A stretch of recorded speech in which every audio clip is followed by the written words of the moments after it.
Hey, what's up, everyone? Thank you so much for checking out this video here on Show, Style, and Spirit. I took today off from work, so I was able to focus on a couple of reviews today. Thank you all for checking out my video on the latest episode of The Real Housewives of Potomac. Be sure to check that out here on Show, Style, and Spirit if you have not already done so. I definitely want to talk about the latest episode of Love and Marriage Huntsville because it did have some very interesting points, some really good conversation. So let's jump right in. So the episode opens up. It is now the next morning after the Holt family has arrived to Destin, Florida. And Melody actually flew in a chef from the DC area to cook for them for a couple of days. That was very generous of Mel, very relaxing. It takes the work and stress off of her. As you can see, Martell and the kids, they're looking down at the table that has the food. You know, they had like avocado toast topped with salmon, and they had some other goodies, and of course, fruit. Everything looked great. Tank said this beautiful prayer, and Boss Baby, she just tickled me because she was praying with one eye open. I'm taking it that Tank is he's kind of long-winded when he prays. So Boss Baby was like opening up one eye, like, come on, I'm hungry. And Martell said that Tank makes him and Melody so proud because he's so spiritual and that he loves to pray. And I have to say, when I used to work with the kids in church, I do agree. Children are so spiritual, their faith just comes so easily. I assume it's because children, they have not been tainted by like the cares of the world because they're still young and taken care of. So, I thought that was so beautiful of Tank, and Boss Baby just tickled me. So then I want to point out like the seating of the table as they're eating breakfast. Of course, I did get Marteau with his eyes closed, but in any event, he was sitting at the head of the table. And you know how they say, like, when people are meeting up together, it's always interesting to see who sits where because it's almost like a testament as to how they see themselves. Now, Martell was the only adult male in the home besides the chef, and he is the children's dad, so he sat at the head of the table. But I have to say, Melody, her sitting at the other end onto the side, shows how Melody was allowing her ex-husband to feel like he was the head of the family and allowing him to sit in that seat. So it does speaks to Melody's maturity, that she is able to kind of fall back from who she is as a woman and as someone who has come a long way and is self-sufficient and independent and taking good care of her kids and et cetera, to let Martell feel comfortable. So I have to tip my hat off to Melody for that. Oh, and let me go back. So, also in this scene, this is when Martell actually tells Melody that he invited Marceau and Tisha Scott onto their vacation, that Melody invited him on. The nerve. But I'm going to get into how Martell sees Melody's kind gesture of inviting him on the trip, how he sees it as way too much, okay? So, in this scene, the family there at the beach, and Martell is bringing up images, photos of prior family vacations in Destin, Florida.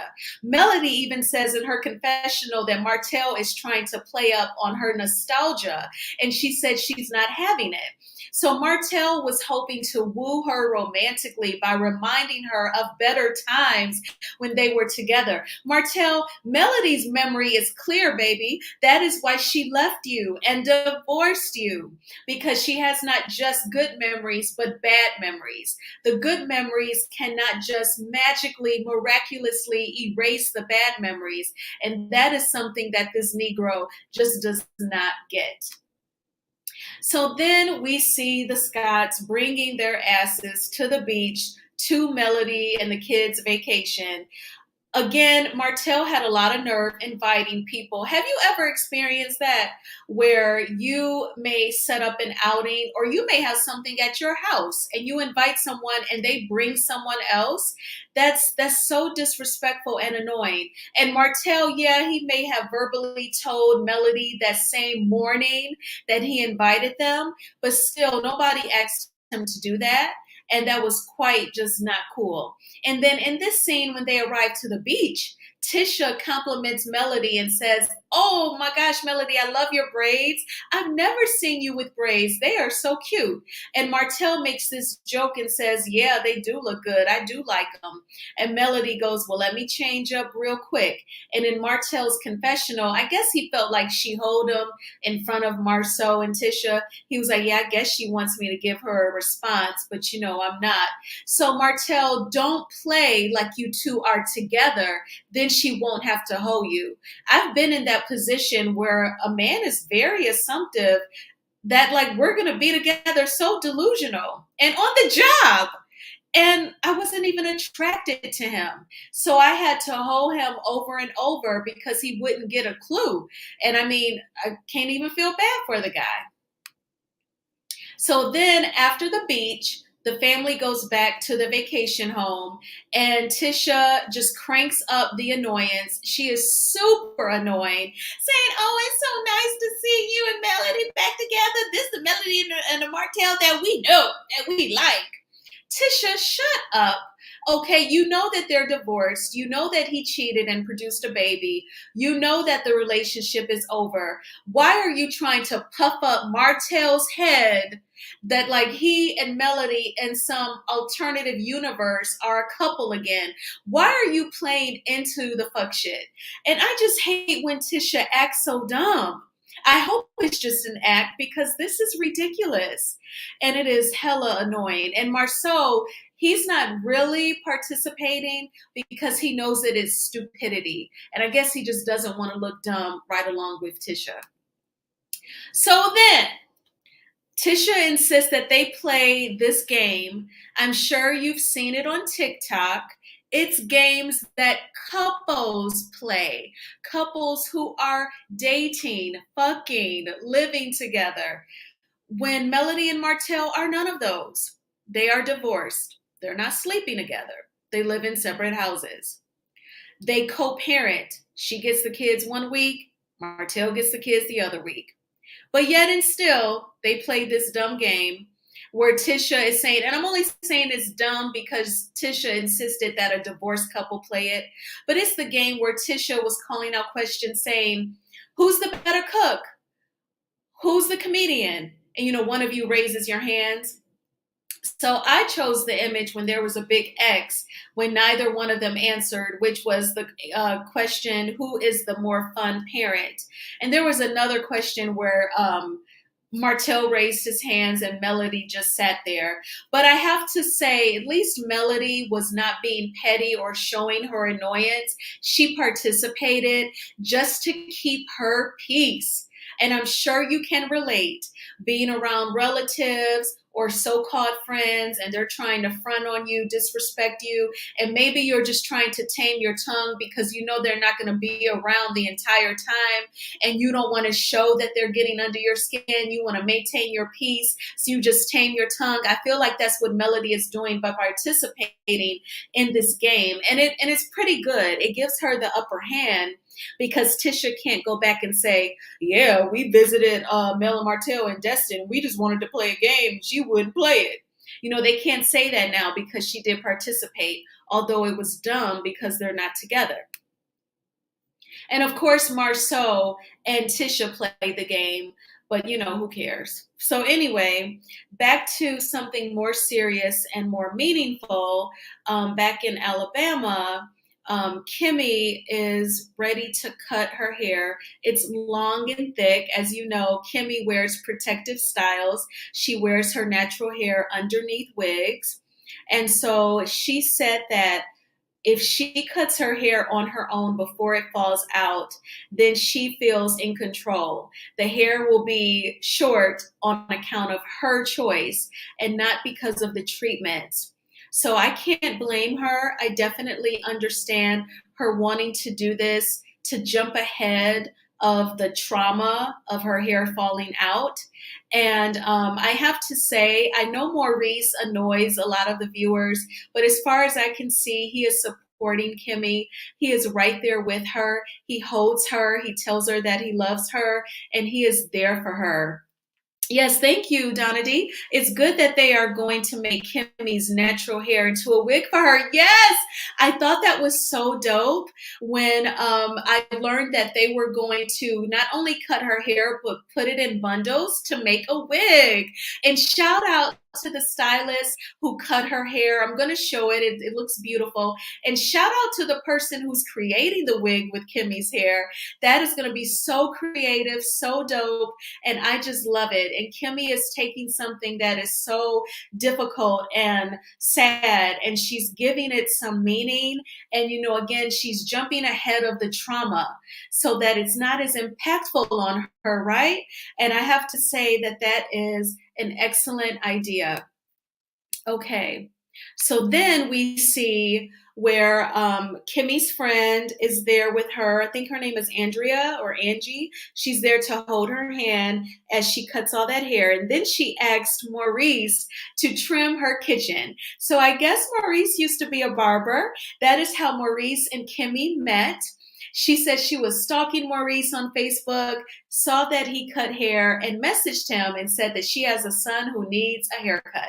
And then Maurice came over and cut Jalen's hair. And Maurice said, back then, I didn't know I was being interviewed. So I thought that it was a lovely scene.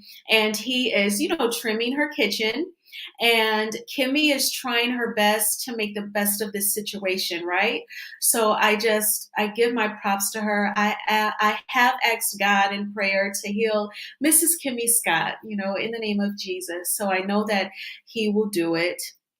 And, when it comes to reality TV and things do become seriously real, even if you don't really fuck with the person that's on the TV show, if they're going through something, it doesn't harm one bit to still pray for them and ask that their needs be met and that they're healed, because that's what she needs right now, So moving right along, the stylist, I'm assuming after she cut it, she shampooed it, conditioned it, and put in perhaps some essential oils or some sort of natural product to bring out its natural curls. And it was a mixed bag for Kimmy and her reaction. I don't think she found her look ugly at all, but I think that it was still very shocking and traumatic that all that beautiful hair, she did cut it, because either way, the hair would come out, unfortunately. So I think she was pleased with the look, but I think that she was frustrated and angry and sad all at once. Maurice held her in their bathroom and he said, are you okay? And she said, it is what it is. And sometimes in life, those moments it is what it is. Sometimes you feel like, damn, this is fucked up. Why me? So she's entitled to that. If she's frustrated, if she's angry, Kimmy is entitled to every single emotion. I actually thought Kimmy was going to shave her head bald. I guess she has to do it in stages. Kimmy could have just gone straight to wearing wigs.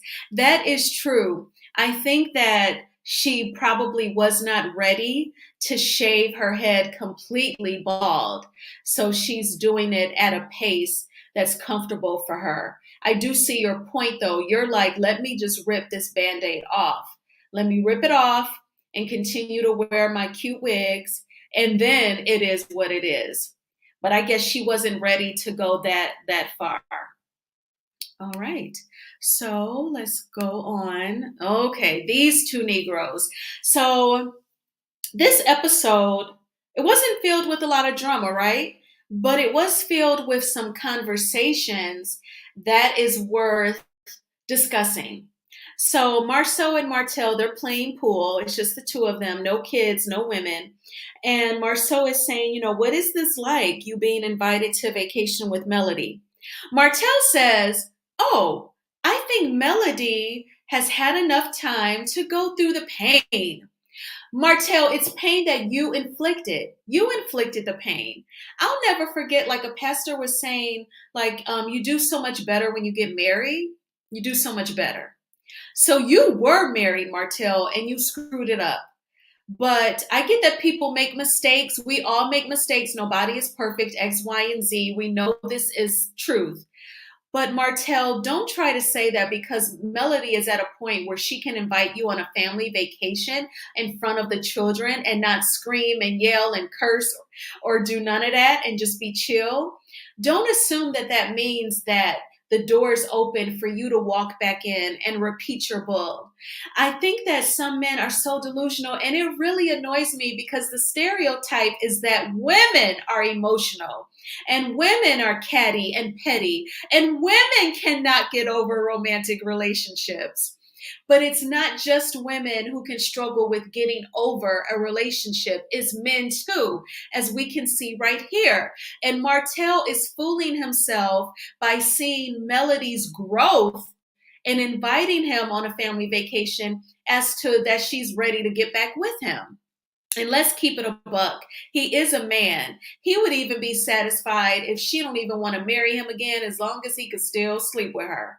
I'm trying not to curse, but I know that he would be okay with that too, right? Because he misses that. For somebody who says that Melody wasn't fulfilling him sexually, that always annoyed me because they have 4 children. They have 4 kids. Ideally, nowadays, Melody is a millennial and like Martell is like on the cusp millennial. They're typically having like 2 kids, but they've got 4. So they were being intimate. Who are you fooling? Even for Coleslaw to fall for that, when you met him, he had 3 kids. Okay, they are doing something. Don't believe the hype because it was all lies. So then on the flip side, we have Tisha and Melody talking. Now I have to get into this for a minute. So Ola, let me first read Donna D's comment. Martell is so arrogant. I'm sorry Melody even invited Martell and his mother. If Martell was normal, it would have been okay. His mother would have had to retract her lazy label too. Donna D, you ain't never lied, girl. When Miss Marlene had the nerve to call Melody lazy, I'm like, you know what? She's just being a hater because, and I'm not saying this to downplay anyone who's a single parent, but she was a single parent.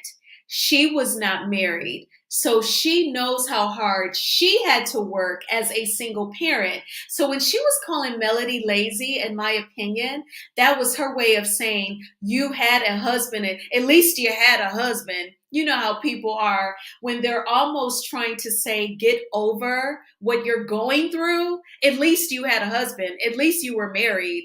Well, Miss Marlene, in seasons past, you told your son that he was acting just like his daddy. So I guess his daddy cheated on you. But because Melody had the best of both worlds, she was married. And yes, I guess it sounded like he did help her with the kids, as he should have. He's the dad. And now you see Melody getting over everything that she's been through. She's so self-sufficient. She works so hard. She has all these paid partnerships, all these streams of income to provide for the 4 kids that your son made with her. So now you have to go back and say, oh, she was a lazy wife. That's bullshit and that's unfair. But in this scene, Tisha is asking Melody, how did you get to a point where you can invite Martell on a vacation? And Melody says, I had to heal. I had to spend time alone and I had to go through the process. Therapists say today, let your feelings flow. That is a part of the healing process. And Melody is an advocate for solitude. I made a video last night on why solitude is so beautiful. So I get what Melody is saying 100%. Now, this is the fuck shit. Tisha responds in her confessional saying that, Melody puts on a good face because she wants you to think that everything is okay. She even tells herself that everything is okay. Shut up, Tisha. No, that's you. You tell yourself things that make you feel good. You tell yourself things about Marceau so that you will believe them. You tell yourself things about your relationship so that you will believe them and be at peace. Stop projecting what you do onto Melody. What you wanted her to break down, have a nervous breakdown, gain a bunch of weight, be depressed, and not be focused on her bag to provide for her kids. Was she supposed to just totally break down because her marriage didn't work? No, she was supposed to go through those feelings and heal and pick back up, baby. And so, Tisha, don't be a hater because she's strong and she's doing that. And that just annoyed me to no end.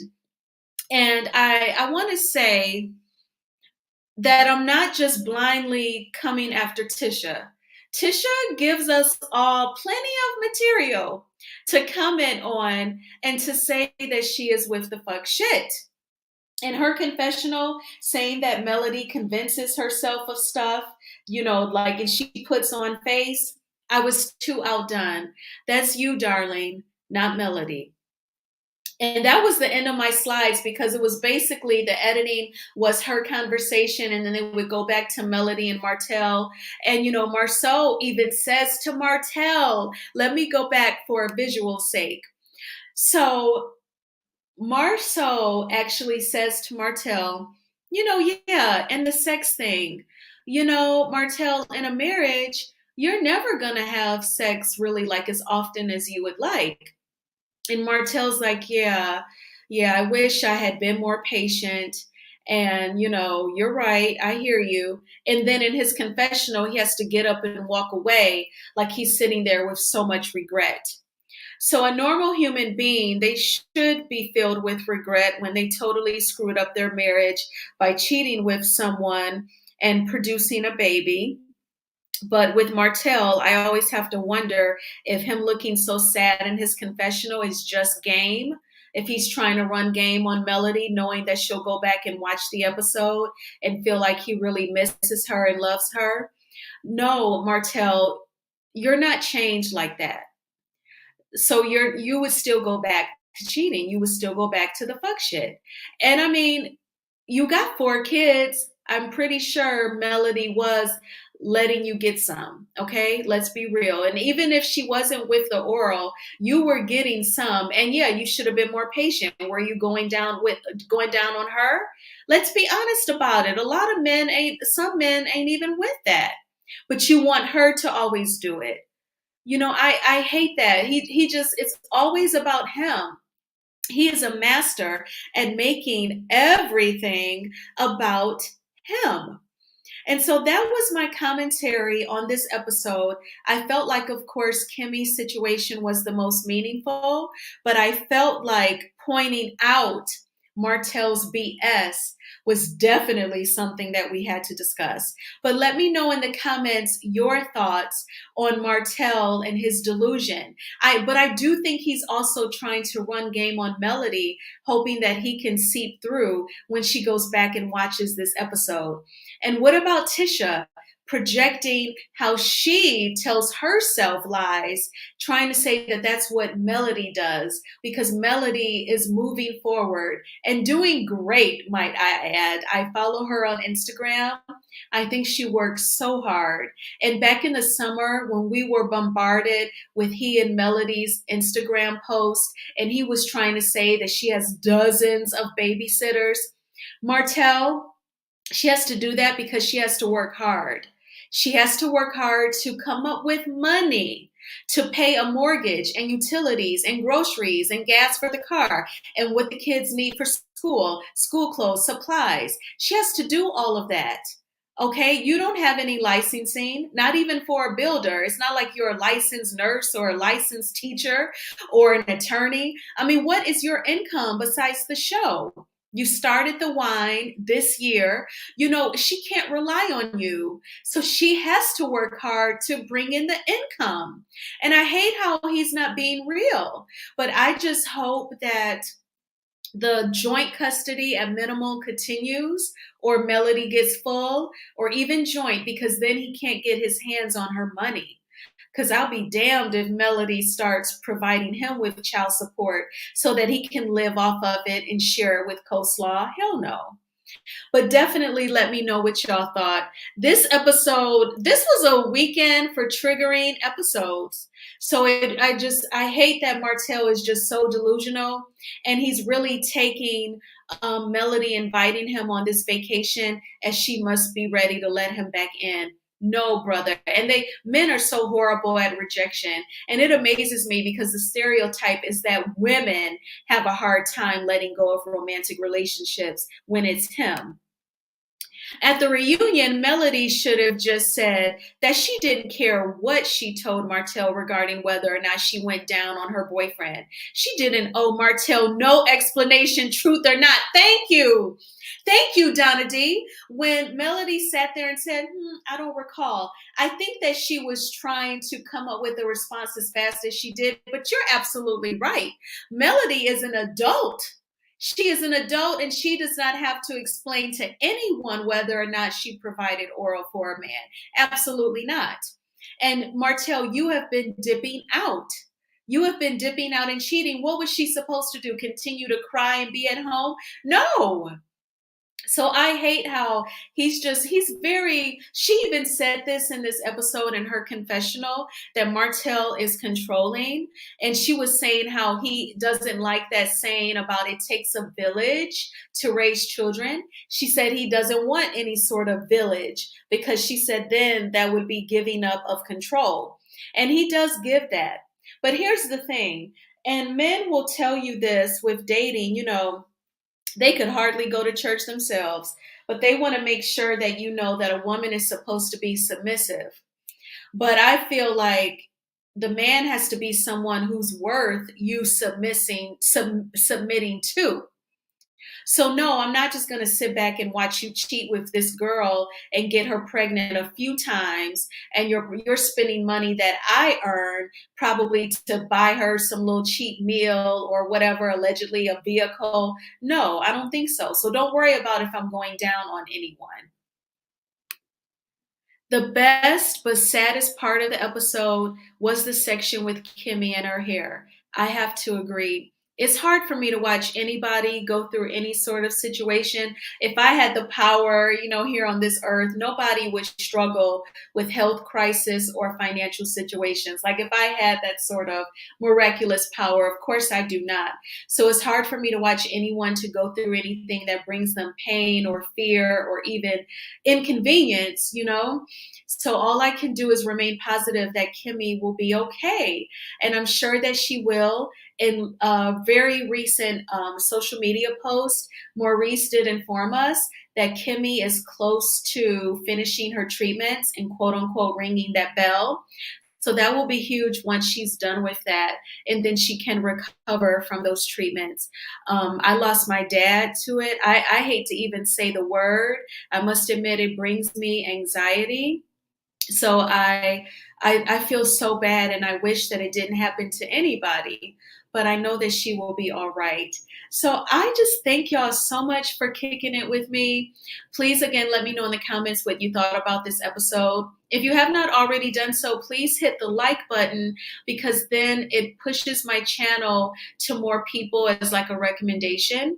And also, if you have not done so, please subscribe to my channel. I do a variety of content, not just show recaps, but I've interviewed a couple of people. And yes, let me read another comment from Donna D. I think if it wasn't for production, Melody would have stayed behind that counter eating watermelon. I think production asked her to please go and engage. You can't blame Melody though. I completely agree with you. And I'm so glad that you typed that comment, Donna D, because I meant to say that in my commentary. I had the thought, I said, production made Melody participate in that bullshit game that's for couples, not for divorcees. And when she had to sit down with Tish, because who wants to have, a little dumb, broad conversation with Tish? And this is alleged, in my opinion, if Tisha is watching and gets mad. But production totally made Melody do that. Obviously, Melody is professional because she did film the scenes with Marceau and with Tisha. She definitely wanted to keep eating her fruit and minding her biz. As Beyonce would say, drinking my water, minding my biz. That's definitely a song theme for Melody in this episode, 100%. And if you have not already done so, check out my review of the latest episode of The Real Housewives of Potomac. That episode was triggering too. I didn't even think that it could be after we already saw the physicality that took place. But the blind loyalty to Mia was just, if not more, triggering for me. Yes, yes, this was so much fun. Donady, thank you for your comments. You are on point and 100%. And I hope that you all are having a great Monday. I hope you enjoy the rest of your afternoon and take good care. I'll talk with y'all later on this week. Bye bye.